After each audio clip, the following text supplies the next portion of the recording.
Okay, well, today I'm talking with Jedediah French about initiation. And a few years ago, Jedediah and I actually co edited a book on the subject called The Art and Science of Initiation, which was published by Masonic in 2019.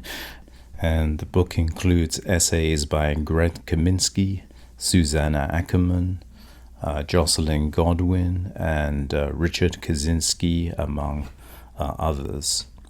Today we discuss the subject of initiation quite broadly. I hope you'll enjoy it. I think it's a pretty unusual interview that discusses this subject, even though it's an important one.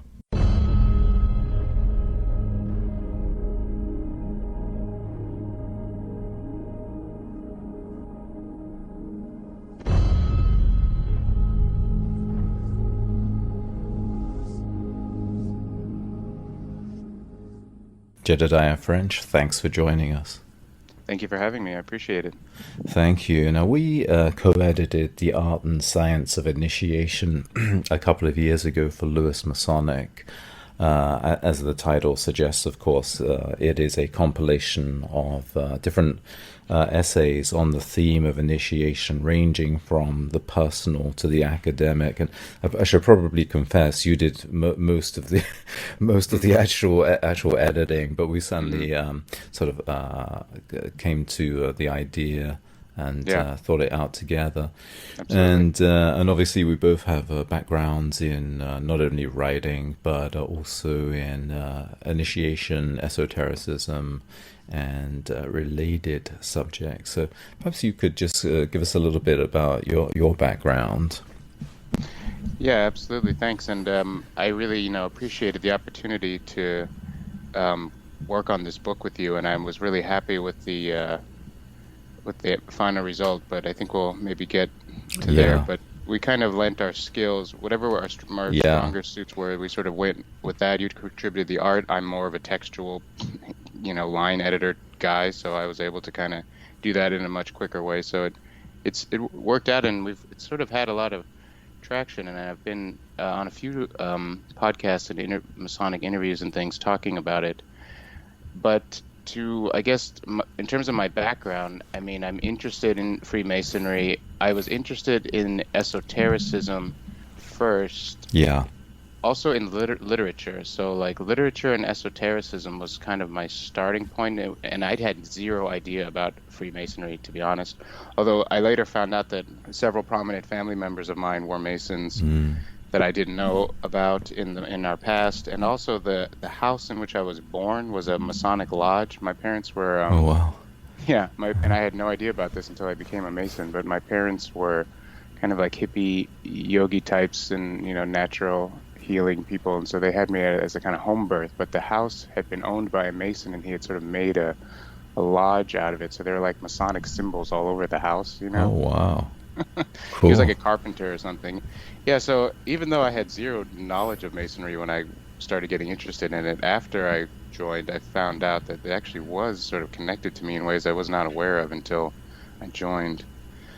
But it was through reading esotericism and magic and the sort of occult thinkers of the 19th century and what they had to say about esotericism and about Freemasonry that eventually got me to want to join the lodge.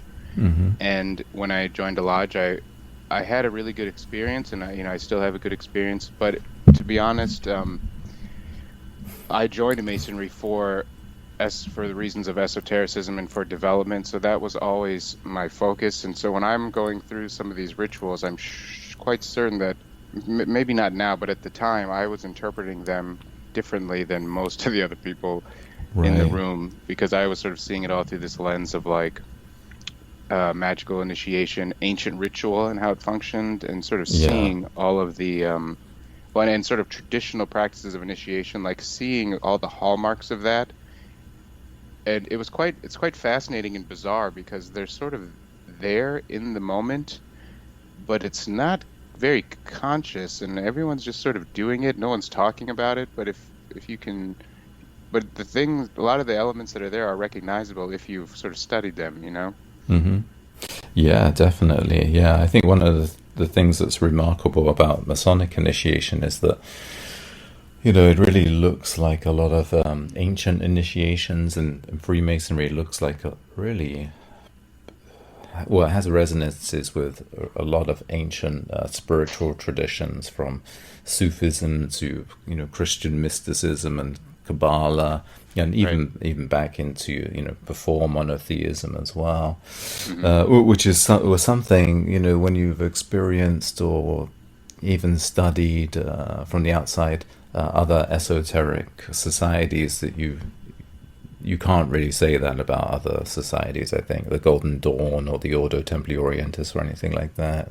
Right. Yeah. So what you mentioned being interested in esotericism, and what was that in particular, or how did that become an interest? Yeah, it sort of came through an interest in philosophy and literature. Like I was reading, it was sort of a slow process into, like I grew up, even though I had these kind of hippie parents, they were not really sort of esotericist hippies or anything like that. They did have an interest in kind of Eastern spirituality when they were younger, but it didn't really stick. But they were clearly not also, I mean, it stuck, but not in the sense that they it was a major part of their life when I was growing up. Yeah. And they had zero interest in church and things like this. So I basically grew up with zero religion. Yeah. And which is actually quite a beneficial thing, in my opinion. It turns out that I kind of had once I started, and so I had zero interest in it, but once I got interested in religion and the esoteric aspects of religion, it became like a sort of quest of, it didn't have all the baggage that most people have. It was just like opening up a door in a C.S. Lewis novel, and there was this sort of like magical world behind it where you could just go meet all the characters and look at the rituals and learn about it. So it was quite a privileged position. I definitely recognize that. But in a certain sense, it allowed me to get excited about the different aspects of religion and initiation, but also, I think, kind of have a different experience of them also. But it was a gradual process. Like I was interested in literature and reading science fiction and fantasy. That was sort of always there. But when I got into philosophy and was taking some philosophy courses at the local community college, and then some of this literature was much deeper. For example, reading T.S. Eliot and some of his poetry, reading the poetry of William Blake, some of these sort of visionary romantic thinkers, like reading Goethe's Faust. When I started reading this kind of stuff, I was sort of opened up to a whole new level of kind of symbolism and metaphysics and like spirituality sort of embedded. It was not just entertainment. Like a lot of literature, quote unquote literature, is totally, presumptuous and kind of not worth the time, but not all of it. There's clearly a lot of just literature as a genre, which is able to sort of pack a real punch in terms of being able to kind of deliver. It might not call itself esoteric, but deliver like sort of higher messages to you, in a very subtle way. Yeah. Even I'm thinking like the poetry of Walt Whitman was something else I was reading at the time. Right. So it was through some of that kind of stuff that I eventually wound my way into magic, and then into all of the sort of known. It started, of course, with the kind of known cadre of late 19th century, early 20th century esotericists like Aleister Crowley, Rudolf Steiner, the Golden Dawn, A. Waite, also Eliphas Levi, like that whole sort of cauldron of people. I got interested in that, and that was a sort of superficial beginnings, but it led me to have a deep interest in particularly initiation, and that's what eventually drove me into ritual, because I wanted to see what, you can read the ideas of these people, but then they all, to one degree or another, were involved in ritual or groups, even if it's like not clear if this was like a fantasy group or something that they're talking about. But either way, there was this emphasis on sort of initiation in all of them, and group initiation. So this got me first then reading about what is initiation, and then eventually in going into Freemasonry and some other spin-offs of that and so forth, and experiencing it and doing some of it myself too. This kind of opened up a whole new doorway of the interaction between something like literature, a spiritual path, and kind of initiation. Yeah, and have you joined any other esoteric orders or anything like that that you would be comfortable mentioning in Not public? really. I mean, all the groups that I'm a member of are in some way affiliated with Freemasonry. Okay. But so that was sort of my main. Of course, I have visited and visited in a way that's like for instance, I went to Amorc in San Jose and was able to visit a meeting and things like that. And same with the OTO, like we had some sort of Masonic / OTO get-togethers where we visited. And not only that, because I'm interested in esotericism and writing, I sort of interact with lots of people who belong to a lot of these various different groups. Yeah. And so it was sort of through all of these networks that I was able to learn and hear people's experiences. But my own, at least in terms of like official group initiation stuff was, I mean, I have a private group that at the time that I was working with, and then Masonry was like the more official one. And then I also, after Masonry, did kind of my own, like with friends, like, how would I even put it? Like, it was sort of like experimental science, but with initiation, I guess, is the way I would put it. So that was like doing meditations or? Yeah, but also rituals, like, you know, setting the house up and doing, and taking some of these elements that are in the art and science of initiation of supposedly how this functions, and kind of playing with it and seeing how you could get results or not with certain techniques. Yeah, and did you get any results? Or I felt like I did. Yeah, and part of that experience showed me that there is like in Freemasonry, just for example, there is a certain level of it that is superficial, and you know, either that's fine. I sort of liked it. When I first joined, there was part of me who was like, "Hey, why is this superficial? You know, where's the good stuff or something?" But as I spend more time with it, I sort of appreciated that it had this superficiality, because when you do things like at home, like if you want to do, like, you know, I have friends who would just do like, who do yoga, who just do morning pujas or something like that. Like, so, but if you're doing stuff at home like that with maybe your own temple or your own altar or your own sort of circle, it's very deep and it's very different. It's more psychological and less social, I guess I would say, in a certain sense. If by psychology I mean also kind of spiritual, but so yeah, it definitely worked, but it was a different kind of working. Like, doing stuff at home did not help my social ability, you know, social skills, which Masonry did. That doesn't mean that that's not spiritual development, you know? No, that's right. I mean, I'm sure that you have noticed that one of the big problems with the occult world, or the world of Western esotericism, quote unquote, is that the vast majority of people involved in it seem to be extremely socially inept and dysfunctional. And you know, if this stuff really does empower you in some way, I mean, why would that be the case? You know, I think, you know, people are misunderstanding it, even if they've been practicing it for a long time, or misusing it or mishandling it in some way, and really allowing it to be an excuse to develop the sort of weirder or less helpful aspects of their psyche, and not push them in directions that are uncomfortable. Which is really, when you think about the earlier modern esotericists like Aleister Crowley, they were really pushing the limits of, or Alan Bennett, who went, you know, studied Buddhism in the Himalayas, and Crowley went all over the world. There was a boxer, mountaineer. You know, these people were adventurers in many different ways. They weren't, you know, trying to sort of hem their lives in a sort of strange way. No, it was quite the opposite. They're very outwardly focused in a certain sense. Yeah, definitely, absolutely.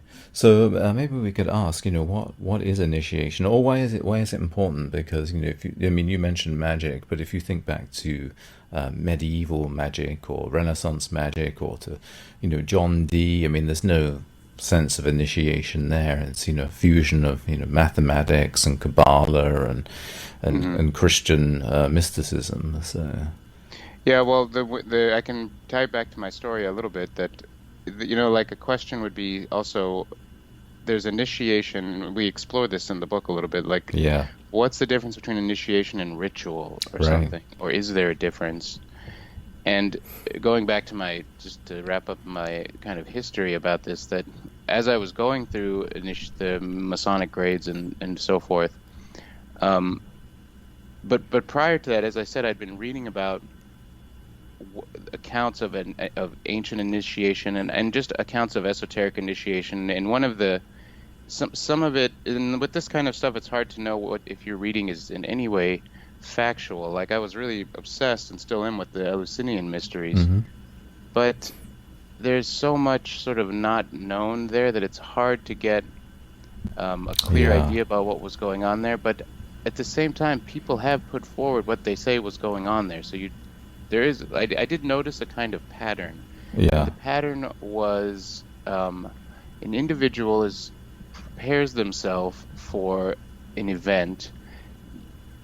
Usually, the event in this sort of ancient context had to do with this chthonic experience, where Hmm. the individual experiences not only death, but or not death per se, but as um, as effectively as possible, sort of is thrust up against the kind of liminal threshold between living and death. Right, yeah.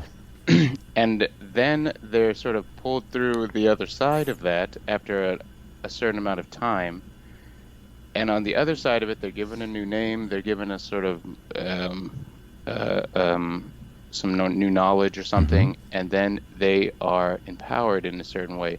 So it was that pattern right there that I was reading about, and it's in the Yeah, literature. For instance, there's one novel by Charles Williams that I really liked, and Charles Williams was a member of the Inklings and friends with C.S. Lewis and Tolkien and right.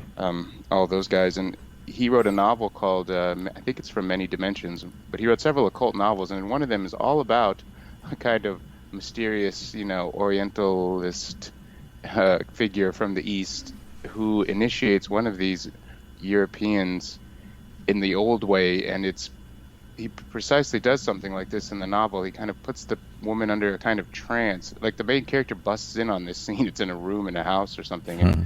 this guy has done this to this woman. He's sort of tranced her out Mm. in some way with his magic and made her body sort of she's conscious, but it's as though she's in a coma, and Mm. he's sort of working his astral whatever, like sort of guiding her vision is the idea. As Right. she's in this state, there's a sort of hierophant thing. And then, then she's supposed to be brought out of it. Of course, in the novel, it's a kind of a thriller novel that it doesn't go well, as it doesn't sound well, but it didn't go well. But even that, like, that sort of kernel of the technique of what initiation is, it really interested me. And I actually wasn't sure if I would find it in Freemasonry, but I did actually, Yeah. exactly as I expected it, which was a bit of Huh. a both shocking and exciting. Yeah, yeah, Or not as I absolutely. expected it, but as I had been reading about it, like, do they actually do this thing? Right, I wasn't, you couldn't, but like now, maybe because I know where to look, I could have found the answers maybe before, but I didn't really right. even know where would I find that answer. Yeah. And so when I saw that they are doing this, I was like, well, wait a minute, like, what is really going on here? So, but there's something about that is, what is for me is what initiation is and what I wanted Mm. to get out of it. Right, right. So I think one of the distinctions of initiation historically might be that you have one type of initiation into manhood, sometimes into womanhood, but more often in with men. Hmm. It's more common, so into manhood, and then as someone passes from childhood into adulthood with puberty, and then of course you have initiation into esoteric or occult orders, the order of Hermetic Order of the Golden Dawn or something, where Right. you're learning this incredibly sort of dense and refined knowledge and arcane and obscure knowledge. So, what is there a real difference, or what's going on? What's the purpose? Why don't we have these kind of things, sort of initiation into manhood in our society today? Hmm. Yeah, it's a good question, and I think it comes back to a little bit to the notion of ritual and Yeah. initiation. Like if you read scholars of religion, they're talking about ritual a lot, and initiations like you describe are sort of in there. As part of just Yeah, ritual, you know. But then when you suddenly are reading like, yeah, like the people who set up the Golden Dawn, who were just Masons, like it really yeah, does come back to Masonry in a certain sense that right. you just take Masonry and then spin it in all these other directions and pack it full of esoteric decorations, and then you kind of have another system, Yeah, sort of, that you're yeah, working. And to just to give also some credit to you here, that when I was going through this journey, one of the books that I found, like in my process of going through my 3 degrees, was the one you had written about the. It was just a collection of essays that I think was called, and it was the old version of it, the just sort of esoteric Freemasonry or something like that, or Uh, their. was it Freemasonry Foundation of the Western Yeah, Esoteric Tradition? Yeah, that one. yeah. That book is impossible to get now. Yeah, I Yeah, still have it, luckily, this old version of it. And that right. book helped me see a lot that um, there is something about Freemasonry that I agreed with your argument actually at the time of what you were making. So Right. there is something about all these other groups that is just Freemasonry again and again in sort of Yeah, that's right. a new mode. And I don't really know Yeah, what to make of that, but because of that, like if I think about Freemasonry though, it is set up like this old form of ritual, like the journeymen and stuff in the Middle Ages. Like it is a kind of manhood yeah, system. that's right. But Definitely. but all these other things that have spun out of it were like college systems almost. Like you Yeah, have the manhood ritual system of going to sort of become an adult or something, but then there's like this sort of sagely degrees or something where it's like you are just now going through graded initiations the way one would in a gymnasium or something. yeah, yeah. Yeah, and obviously, in Freemasonry, there are lots of degrees. The main 3 degrees are Craft Freemasonry, Entered Apprentice, Fellow Craft, and Master Mason, and then beyond that, you have various rights, which in the Anglosphere are not considered to be higher; they're just considered to be additional. But Right. some of them, like the Rose Quarter degree, are clearly influenced by Rosicrucianism, the Night of the Hmm. Sun by alchemy, and so on. Hmm. In England, the Royal Arch is influenced by Platonic philosophy. But yeah, I mean, when you get to something like the Hermetic Order of the Golden Dawn, it's all this very obscure information about Hebrew alphabet, Right. Rosicrucian ideas, alchemy, Hermeticism, tarot, of course, Kabbalah was probably the biggest one. Hmm. Sometimes personally, it seems to me that it's kind of too much, that spirituality really isn't meant to be that complicated, and certainly from a few decades of association with the world of occultism, or at least looking at it, the from what I have seen personally and from what I've observed, it's very rare, if ever, for anyone to go through those systems and become the head of an order, and to be enlightened or wise or at the same time. It Hmm. usually ends up being this sort of enormous aggrandizement of the ego, and you get all kinds of problems in these groups as a result very often. And Right.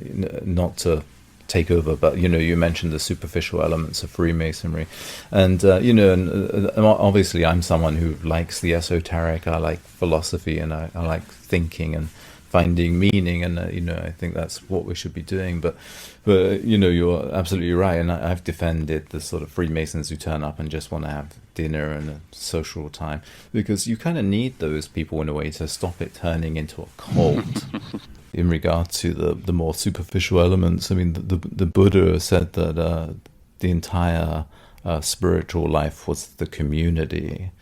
Hmm. So, that kind of suggests that there's a lot of superficial elements to spirituality, which, really, when you think about it, is an everyday thing. I mean, it is supposed to be, not just in the rituals, but also in the interactions between people, how you eat, or how you greet someone, or how you speak with someone. Hmm. And I'm sure people find that, or can find that, a bit oppressive, that, that if you're, religious in some way, that there's a certain way of speaking, that maybe you shouldn't be cursing every 5 minutes or something like that. Right. Obviously, a lot of religious people, and let's be honest, a lot of spiritual people and a lot of occultists, really, they don't really adhere to things that they claim they adhere to. There's definitely Sunday occultism and Sunday esotericism as much as there is Sunday Christianity. In the book, we then sort of broke it into two different approaches to initiation, what we call Right. the art and science. That's right. Yeah, absolutely. And if I think about it, like those two areas also blend together. But if a person is going to a lodge, and part of what we're doing is socializing in a particular way, there's a sort of another aspect. Well, and then that could be the only thing where then you're just socializing, and then you do eventually start talking about religion and politics, which is supposed to be not the theme of the encounter, which then you just have sort of not gone anywhere special, suddenly you're back to where you would be on the street. But then the other direction is like, if you're going to find, I don't know, if you're going to go too far into this sort of weird information about, like, even though I love gematria and stuff like this, like just finding the numerical values of all these things and sort of all of the astrological, I don't know, connections, and then mapping it onto history. Yeah. This can also be have its own problematic dangers. But I was reminded when you were speaking of just Confucian, the Confucian philosophy, for instance, was very popular, sort of at war with Taoism in a certain sense in Chinese history. Yeah, that's right. Because one, it was like wizards versus what were these other ones? Sort of like social intellectuals, but not really. The Confucian gentleman was a person who had, like, in a kind of religious or at least spiritual development, just to use my own modern terminology, in a certain sense had sort of mastered how to act, how to greet people, how to be social, how to do social rituals, Yeah.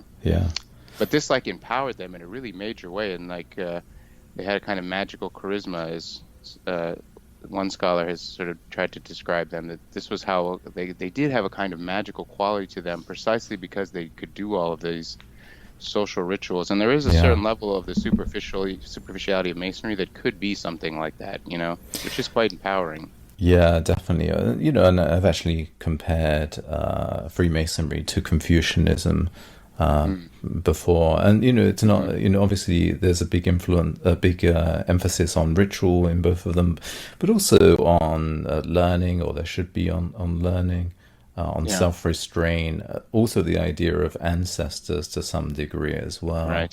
And then of the divine as well. It's there's sort of a way of resisting it being a religion while still sort of having a kind of cosmic anchor, Yes, that's right. Absolutely. Yeah, and I think Freemasonry tries to do that too, it seems like. Definitely, and I think that's because in Freemasonry, obviously, you can. I mean, it might be an exaggeration to say you can interpret it however you want, although many Freemasons would say that, because obviously there are some interpretations that would just be ridiculous, but certainly you're supposed to absorb the sort of lessons, absorb the rituals and the meaning behind it, and in the same way that a philosopher might come to your own conclusion after thinking about it and contemplating it for a considerable amount of time. And so in that sense it is a personal journey, in the same way that being a philosopher is a personal journey. You're getting some kind of material to meditate upon, and then contemplating it, and then kind of pushing it through your own understanding of it, in the same tradition of philosophy, I think. But you mentioned the sort of fixation on gematria and things like that, and I think one of the differences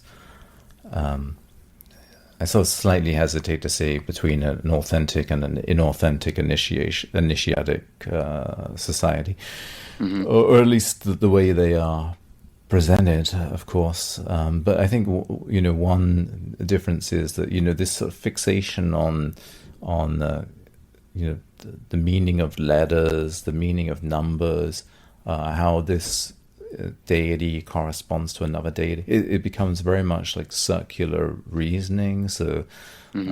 the yin yang is opposites, so it represents, I don't know, um, uh, Jesus and Mary, and they really represent the alchemical hermaphrodite, the union of opposites, and that really represents Venus and Mars, and Venus and Mars really represents the yin yang. And you kind of, Hmm. why did you need to go through all those symbols? Because you could have stopped at any one of them and had no more or no less knowledge than any other symbol, because it's just, for you, it's just all the same thing. So what's the Hmm. point? It almost Right. becomes this kind of like weird esoteric sort of mental stamp collecting of symbols Yeah. that you never go beyond. Yeah. Well, and it relates a little bit to these two different types of initiation, at least two that we talk about in the book. And this is, Right. it's not broken down exactly like this, but it fits here to what you're saying that, Yeah. art is about experiencing and create. Art is about experiencing creation, whereas science, it's like interpreting and explaining. Yeah. I mean, the way we talked about it, the way we decided to organize it in the book was that the scientific approach was an explanation and an interpretive approach to the history of the tradition. Yeah. And that is a sort of intellectual pursuit primarily, and that was what one did, I guess, after going through the initiation. Yeah. The art approach, and again, we tried to make this that both have benefits and dangers, sort of like we're talking about now. That the artistic experiential approach is something very different, where you sort of have a kind of illuminating revelatory experience, a vision of some sort that then inspires you to see the world differently Yeah. and be open to the idea that the world is not what you think it is, and it's probably a lot stranger than you think it is. The Yeah. the problem then, though, with that is you can then just sort of plummet into this like rabbit hole of overlapping symbols as you're Yeah. describing, which that really doesn't. You would do better then to suddenly pull yourself into the explanatory scientific approach and get a history of these things, because then they would Yes. stop just sort of falling all over themselves, and you could actually pop them up in their where they ought to be and how they got there. Yes, exactly. Yeah, that's right. Yeah, and just referencing the book, uh, there are sort of studies of rituals by Susanna Ackerman, for example, Hmm. and Greg Kaminsky explores, the mysteries of ancient Greece. But Hmm. but then, of course, that's in the science section. But then, of course, we have sort of personal experiences of initiation into, Aleister Crowley's magic by Richard Kaczynski, a personal account of initiation into the Western esotericism by Herbie Brennan. Hmm. And, so there's a kind of mix of sort of scholarly interpretation and then first-hand accounts of what it is about. Right. But yeah, In relation to that, I have maybe a question for you that sure. I've been thinking about that, and this again ties into the connection between religion and initiation, if like what is the difference or how are they different and then how Yeah, do they function together? But frequently it seems to me that something about initiation, but which is also true of religion, yeah, is that you're kind of given a non well, we have modern science. We have the modern scientific paradigm that we all live in, but something about these other, and even prior to us having that paradigm, it gives you like an account of history, a kind of hidden account, or right. at least like hidden aspects of history. And this is a little bit of the both intrigue and the danger because, you know, in the science approach in the book, the science writers want to interpret history in a very forensic Yeah. way, a very academic, scholarly, materially, textually based process, interpretive process or Yeah. method. But the rituals don't do any of that. I mean, when you're going through rituals, and also even just like if you're being converted to a religion of some kind, you're given this like totally other account of Yeah. like what the world really is, and it has a history, you know? Right. Right. What do you think of that sort of part of it? Because some of these people who are putting all these symbols together, Masons, have Hmm. also, and it's in the arts. If you then switch to the art section, you will get this kind of esoteric history about these orders of light and dark, working throughout history. Right. Yeah, that's right. Yeah. Yeah. And although it's not in a ritual per se, if you look at the front of Psychonaut by Peter J. Carroll, the book that really, or Libanon Psychonaut, I should say, Hmm. it really, the book that really launched chaos magic. Yeah. In there, there's a family tree of how the Illuminates of Natros came to be, and it's incredibly fantastical. It goes through Tantra, Sufism, sorcery, shamanism, John Dee. And sure, in some respect, yeah, of course, maybe the ideas go back there in the sense that, yeah, anthropologists have told us what shamanism was like to a certain degree, and then maybe some of those ideas were absorbed into that writing and into that, that chaos magic order. But Hmm. I mean, but it's kind of implying a direct lineage going back thousands of years, Yeah. and and obviously there are many groups out there that present themselves as survivals of ancient orders with no proof, or ancient traditions going back to pagan times with no proof whatsoever that this is the case. Yeah. And some people will clearly believe it and want to believe it, and I guess that's part of the religious aspect, that it's kind of a faith for them, and maybe it makes sense of their lives, which are maybe a little bit dreary without Hmm. that, but Some excitement. some excitement, yeah. And when you think about the modern age, there was a sort of transformation from the focus being on religion to the focus being on the nation, but then the nation itself became kind of mythologized as well. Right. And I think it's maybe part of our human psyche that we need to know how we fit into history somehow, and Hmm. it's not that easy to know that if you're a guy in the suburbs or a family in the suburbs, that you've lived a pretty ordinary life, what does it mean to be a part of your country or the world? And so you get these sort of grand narratives about the nation, with early modern history, and Right. in the rituals of occult groups and esoteric groups, you get these other histories that it goes back to Atlantis or to some medieval order, Hmm. or whatever have you. And then, of course, there are many bad books out there making these claims as well, that well, there was a secret tradition that was passed on for thousands of years, and now I can reveal the secret, and the secret is whatever happens to be popular that decade, it turns Hmm. out to be the secret. And Hmm.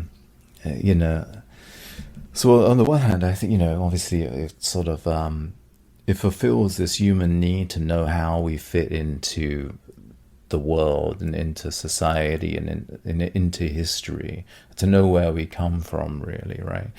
And Yeah. there are, of course, other ways of knowing where we come from. We mentioned Confucianism with this sort of worship of the ancestors, or at least rituals to the ancestors. Freemasonry has some kind of notion of ancestors. Not only the idea of lineage, but this idea, which of course is not factually true, that it comes from Solomon's temple, and there was a first Grand Master at the temple, and this kind of thing. Yeah. And so ancestry in some way and knowing how we fit into to history is important, but It's interesting though, because it's also part of the exciting draw of why people even join yeah. these things. And I will also admit that I think it has to do something with story, is what I was thinking about as Oh you were talking. yeah, yeah. Because what is history other than a story? It's just that, like, Oh, definitely.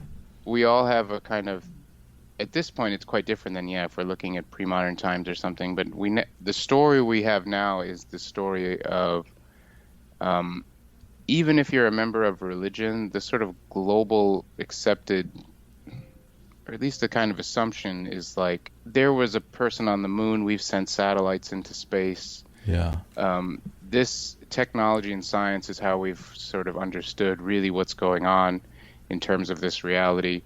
yeah. And that's kind of the way we're going to explain things from now on. So it can Right, have its own exciting parts for sure. And like whenever I'm around like astronomers and stuff, you start talking about aliens or UFOs and their lights light up as though we're suddenly talking about God or something. So right. Yeah, it's not that science can't be exciting and interesting. It yeah. certainly can, but it also cannot be.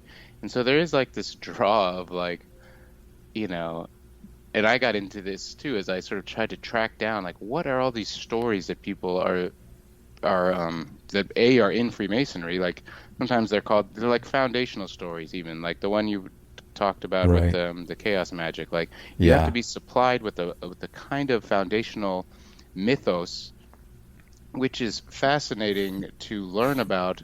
But then it's like, is this real? And or is it yeah. not real? Or is it real in a kind of, I don't know, figurative sense? And even if it's real in a figurative sense, what are the implications then that it has for the real world, you know? Yeah, So yeah, but I think that there is a kind of like it's as tricky, and this is like in the art, this is the part of the art of initiation has this story element because what is storytelling other than the arts, right? yeah, yeah. Well, I think one thing in this quote unquote scientific age, which is really not scientific at all, although we have science, but that doesn't mean that the average person thinks scientifically. They definitely don't. Right. But one thing is that we think that if we get more answers, we'll be happy. But I think the human condition is such that we need more mystery, actually. And if I mentioned the idea of the nation a minute ago, and in Great Britain, I think in the late 19th century, there was a movement called the British Israel movement. Right. I know that one. Mhm. Yeah, and they claimed that the British were this lost tribe of Israel, and this eventually went to America, and there's like a black nationalist, oh, I think also a white nationalist group that took on that idea that they're the real lost tribe of Israel. Hmm. And but it's kind of like what a funny thing to think, really. But it's clearly a mythologizing of Great Britain, and I'm sure that Right. most nations have gone through that. And today, of course, the nation is generally seen to be a bad thing, Yeah. and or at least the nations we live in are regarded as bad and oppressive. And Hmm. and so you can't have that mythology anymore about your nation, right? It's not this sort of it's not an entity that has its kind of destiny that you're part of anymore, or a trajectory. Right. But and consequently, I think a lot of people find solace in alternative spirituality and the occult and esotericism, and which offers a different kind of narrative that, well, your nation might be dreadful, but if in this group we go back thousands of years to some ancient time that and we have all these sort of secrets we can give you. Nearly always, I would say these groups are 100% modern in their views, but Right. but they all interpret the past that, well, if whatever the political flavor of the day may be, that somehow that this was what was going on thousands of years ago, and this is not a new phenomenon, obviously. But I write in the book about the subject of counter initiation, and Right. and a traditionalism of which I'm quite critical in the book. Hmm. But but nevertheless, that does kind of bring up the point of traditionalism and their idea of counter initiation, that you can join these groups that are in some way you're getting some kind of initiation, at least the appearance of an initiation, but it's actually leading you further from the real essence of what it is to be human or to be in a real spiritual tradition. Right. I mean, if and this is certainly not uncommon, that there are groups out there that say, "Oh yes, we go back 3,000 years," and you ask them their views on everything, and they sound exactly like Hillary Clinton. I mean, there's like absolutely no difference. And it's like, are you saying that this was the prevailing sentiments among pagan tribes that were fighting for their survival? I doubt it. Yeah. I've certainly never come across that in any ancient writing. So in a sense, it's a way of plugging them into the mainstream even more with many groups, or kind of performing rituals to mainstream politics, or deifying politicians in a way. Right. So And we saw this with both political sides, actually, in this that particular election about Hillary and Trump, that you had both sides doing rituals. Yeah, of course. And, of course, Trump was regarded as the God Emperor. Well, right there's something very religious about that, right? The God Emperor. So you don't see it as much on the right because they pretend that they're Christians, but most of them. But certainly, there is this underlying religiousness there as well, or pseudo-religiousness, or sort of counter-initiation as well. But what is the difference between initiation and counter-initiation, do you think? Well, it's interesting as I hear you talk, because I mean, I know these concepts from traditionalism, of course. When I came across traditionalism, I was also quite interested in it, but I ended up not being necessarily the right one for me, the right kind of, I don't know, philosophy to try to follow, even though at first it seems interesting, this kind of perennial notion that all religions are connected by a tree, or something. Yeah. They're all connected to the same source. Yeah. It seems like it would be a kind of helpful starting point, perhaps. Yeah. But I mean, like, I sort of started to come to the conclusion that no, things do change, actually, unfortunately. Definitely, yeah. And it doesn't mean like everything should be innovated all the time, but if you never innovate, I think you would have just as much of a problem as if you were just always innovating. So I for sure. Yeah, so I've sort of found myself more trying to find a sort of equilibrium or a balance for all this kind of different philosophies to it. And like what's interesting, so the counter initiation for the traditionalists was these sort of modern invented, quote unquote, invented systems that were sort of being co-opted or captured by various other, I guess, sort of motives, Yeah. But then there were supposedly the quote unquote like world religions, or the sort of esoteric side of these larger religions which had been around longer, such as some I guess like sort of Vedic form of Hinduism, right, or something like this sort of Catholic Christianity, I think is what Genon argued. And then like Judaism, I don't know, there was sort of yes no probably answer, but like Islam or Sufism, even though these Sufi orders also do a lot of freaking innovating for sure. But what I think is interesting, so like the idea is that some of these groups were sort of, the way I think, and you know more about this than me, but it almost seems like they're saying that a counter initiation in some sense is kind of initiating you into being a modern, like what you're saying with these sort of pagans, that it actually reinforces the kind of modern standpoint in you. Yeah, that's right. Whereas a traditional initiation is hooks you back into a pre-modern, in some capacity, pre-modern like source. Yeah, that's right, definitely. And I think I should say that I'm not a traditionalist, but I think the idea of counter initiation is useful, because there are so many groups out there that really are doing little more than poisoning people's minds and making them angry and making them political, and that clearly is not what spirituality is about. When you read any real spiritual text from the Dhammapada or the Bhagavad Gita, Gita Right. or the Bible. It's not about making you angry and political, and clearly Hmm. not.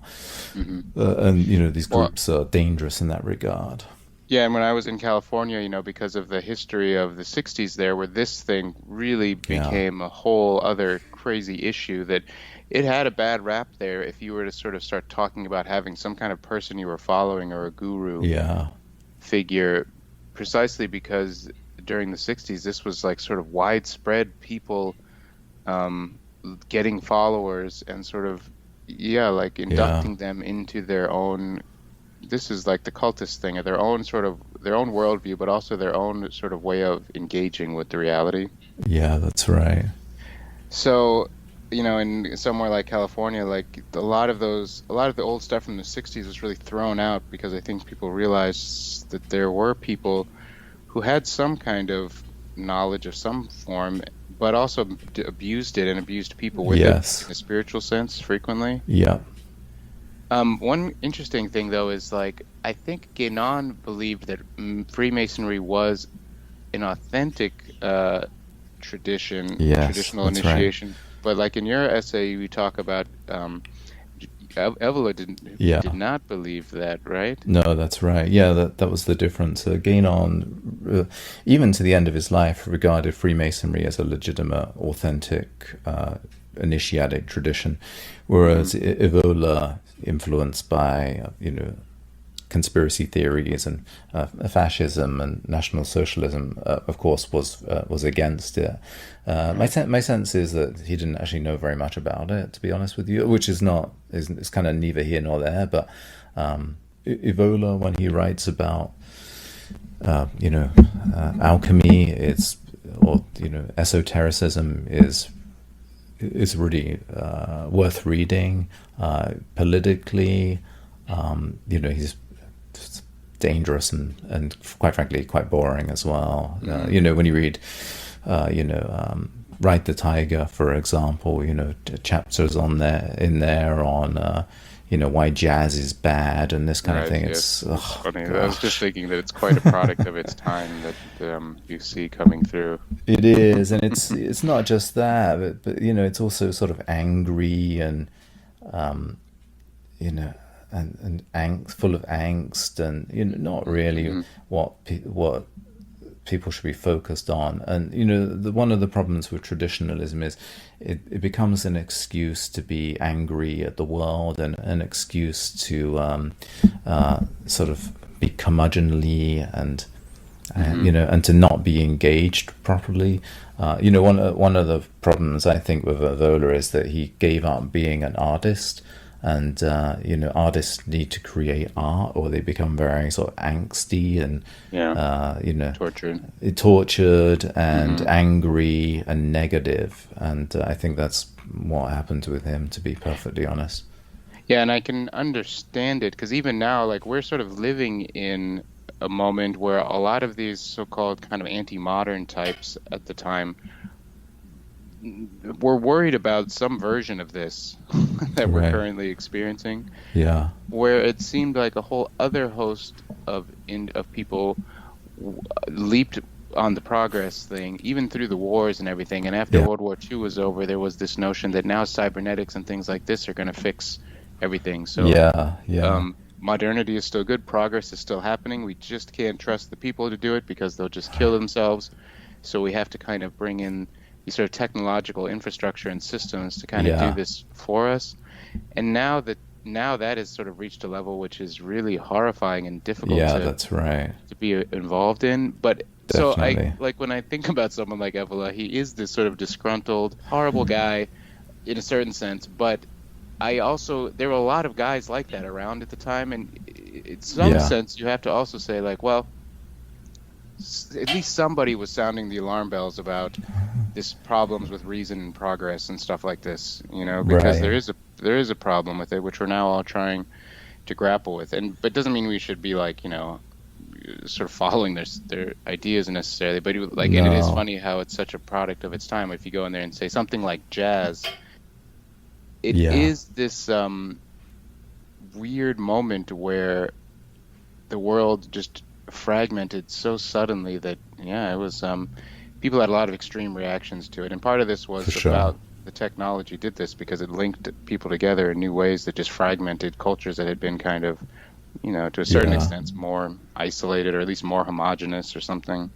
Yeah, I mean, one thing that should always be borne in mind, of course, is that, it's these, new innovations that seem radical and destructive to society don't emerge out of societies that are sort of healthy and whole. They're Yeah, kind of a response to something that's already broken. And, right, the fact of the matter is, Christianity was already in decline because it had just become an institution that people didn't believe in anymore. Where it was, right, you know, if you think about the First World War, for example, the vicars in England and the Church of England were, 100% behind World War One, and all that happened was, the young men of Great Britain went, fought, lost limbs, lost their lives, came back shell shocked. An entire generation was destroyed, and with it, hmm along with it was a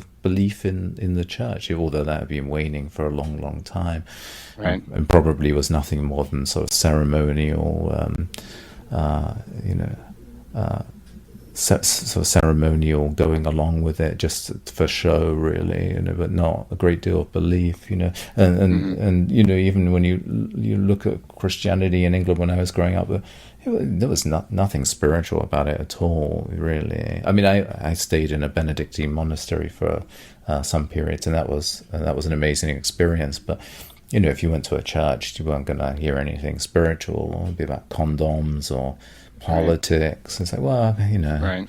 Social issues. yeah, social issues, almost like Jesus didn't exist, or Jesus would be out there on the front lines campaigning against the use of condoms. It was completely absurd. I mean, who could believe in that?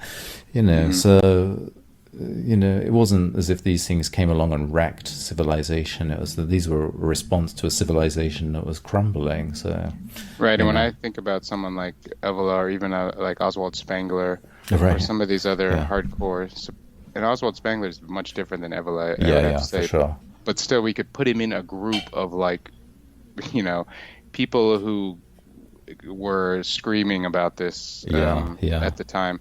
I see yeah, them more, yeah, as kind of symptomatic, as they're sort of like if this society is going in a bad way, not that it should have stayed with Christianity, that's not what I mean. I just mean that there was because the hold that Christianity had, particular in the West, when it did sort of crumble and science and technology sort of and all these occult ideas sort of rushed in to take the place of it, yeah. there was quite a danger there and quite a traumatic event. So like someone like Oswald Spengler's book is just like the sound of like the pus coming out of the wound, or something like that. That's a beautiful image. Thank you for that. Yeah, yeah. Well, or maybe on a more optimistic note, to returning to initiation, really when you think about it, the West or Europe or whatever hadn't really had initiations. In a kind of spiritual sense for a long time. Obviously, there were initiations into trade guilds, and Freemasonry came out of the Stonemasons Guild in Great Britain, of course. hmm But with the 18th century and Freemasonry becoming extremely popular, you have this sort of return of initiation, which again looks like something very archaic. And is there hope today in regards to initiation? Should people become initiated, or is it hopeless? Or Yeah, that's a good question. One last final thought, kind of, which I think relates about this, but with the counter initiation thing, um, people like the Theosophists and like Crowley, they all had big problems with Freemasonry. So I think there are dangers of counter initiation in all of these organizations, including sure. religions. Oh yeah, absolutely. But I do also think that there is something about the technology of initiation which is profoundly important and also sort of transcends what we know and what we think we know. Like there's some sort of element of it that does do something and does open you to something that would not be there prior to it. Yeah. And it has something to do with the mechanics of ritual. I don't know. No one can explain it. I mean, scholars have been trying to Yeah. talk about what rituals are and what they do forever. Um, but in my own personal experience, I did see and notice that there is a kind of, it's not too strange here, but there is like a kind of conduit to something larger that rituals and initiation facilitate. Yeah. Yeah, and so for that reason, I think that people should seek it out and carefully and cautiously and like knowledgeably, you know? Yeah. And at the same time, I'm not I'm not a traditionalist, so I'm not against the idea of someone also experimenting in a personal sense to some extent. Mm. But I do think that teachers are important, particularly teachers that have already done it, some version of it, you know? Yeah. But again, we have then the dangers there of, does this person have goodwill for you? How conscious are they? And are they taking advantage of you? So it's a Yeah. really crazy, like, yeah, balance between, okay, I'm going to listen to this person, but I'm also going to trust myself, you know? Yeah, definitely. Definitely. Yeah. What do you Great. think? Do you also believe that they're initiation? I mean, your books are sort of focused on this now, about how to do Yeah. initiation in a modern context.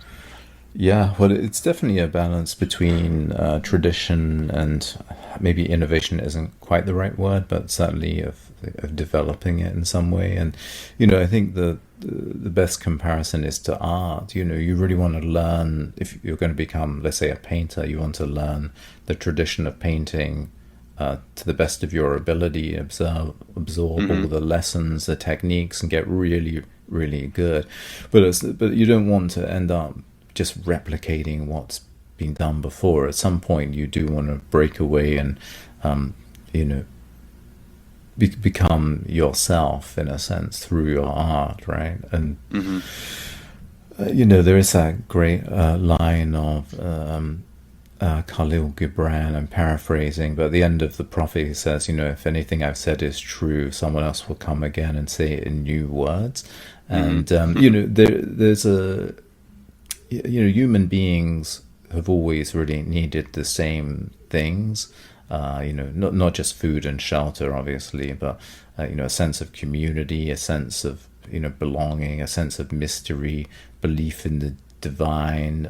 People have strange encounters with dreams, for example, or strange experiences in life that seem very mystical, that need to be taken account of. But these things are pretty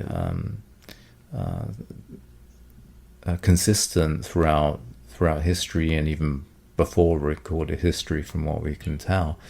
And so although there's something consistent, you don't want to keep replicating the past, so that it becomes kind of shell that just gets co-opted by psychopathic individuals who know how to play the game. Right. Things need to be represented in new ways, really. Mm-hmm. And that's not selling out to whatever the fashions are of the day, because maybe you need to go against the fashion of the day, or maybe there are things that can be taken from it. But it's always, as with art, it's always a careful balance of the tradition and the innovation. You have to say the truth with a capital T in ways that are relevant, and society is always changing, so you're going to have to say it in different ways, I think. Right. Mm-hmm. So traditionalists typically just want to replicate whatever was going on 1,000, 1,500 years ago. That history has shown doesn't work and won't work, except for maybe small communities that can kind of check out of broader society and live on a farm somewhere and sort of intermarry. But Right.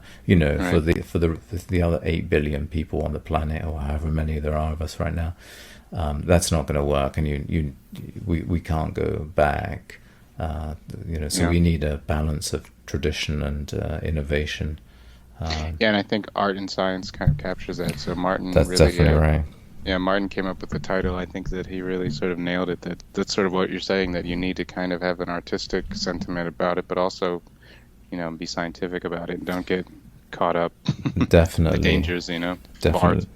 Yeah, and just as a final word, perhaps, I mentioned earlier that, being rather like a philosopher, you have to absorb the teachings, but also, once you've contemplated them and absorbed them, you should come to your own conclusions, or have your own understanding that you can express that won't be against the teachings, but will clarify them in some way, or bring something new, but something archetypal as well. I think many people get lost in this sort of circular reasoning, going through one symbol to the next, that's fundamentally useless.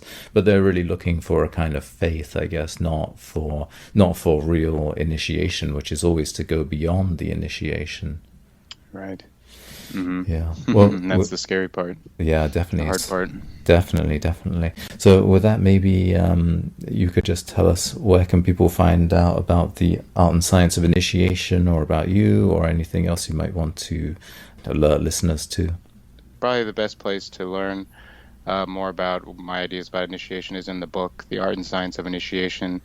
And it's available on and I think it's on Amazon, but I'm not positive, to be honest. And depending on where you are in the world, probably the best place to go would just be, it's published by Lewis Masonic, so just go to the Lewis Masonic website, and you can get the Art and Science of Initiation there. And though partly has a heavy focus on Freemasonry, there's a lot of it that is not about Freemasonry. So even if you're not necessarily Yeah.